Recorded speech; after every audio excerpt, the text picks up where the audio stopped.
Hello and welcome to Disney Movie Investigation. If this is your first time watching, welcome to the show. Each week we take a look at a movie that is featured on Disney+. On this episode, we are taking a look at the 2012 fantasy horror movie, Abraham Lincoln Vampire Hunter. And if you are enjoying the show, please do hit that subscribe button. That way you will never miss a single episode. But for now, sit back and enjoy this episode of Disney Movie Investigation. So like I said, we are covering today Abraham Lincoln Vampire Hunter. This movie was released on June 18th, 2012, directed by Timur Burton. I'm sure I mispronounced that. Based on the novel by Seth Grahame-Smith, and it is a co-production between Dune Entertainment, Tim Burton Productions, and Belzeve's Company. The budget for this movie was $99.5 million, with a box office return of $116.4 million. So let's take a look at how this movie was developed.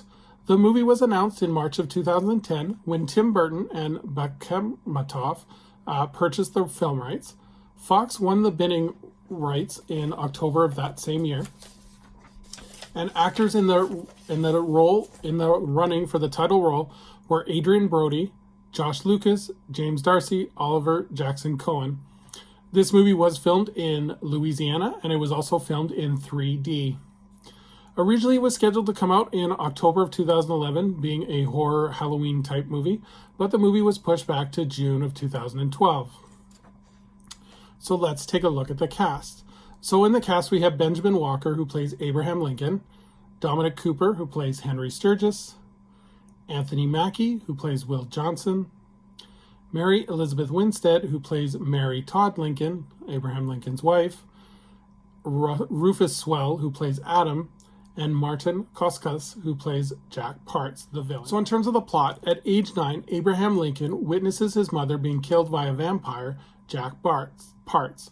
Some 10 years later, he is unsuccessful as he tries to eliminate Parts, but in the process makes the acquaintance of Henry Sturgis, who teaches him how to fight and what is required to kill a vampire.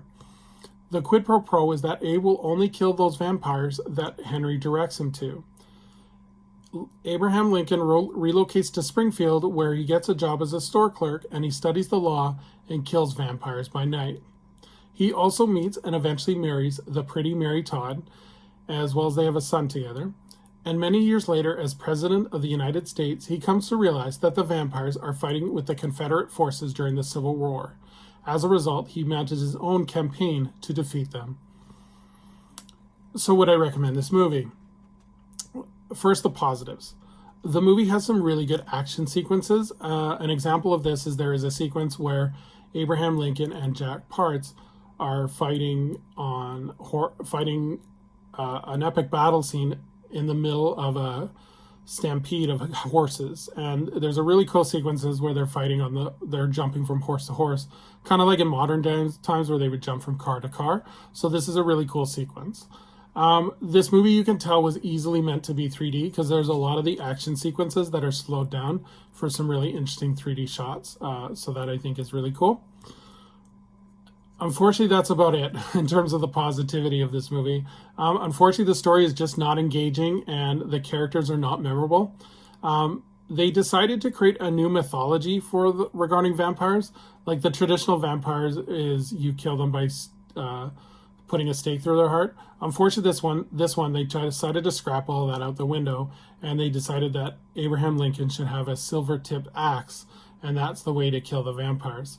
The other thing too is, like, traditionally vampires only come out at night, but this movie they kind of scrapped that out the window, and the vampires can fight whenever they want, which kind of begs the question, why don't the vampires take over? The other thing though too is that they spend half the story trying to reestablish these rules, that it doesn't leave enough time for characterization or any plot points. So the characters are not memorable and the scenes don't just flow.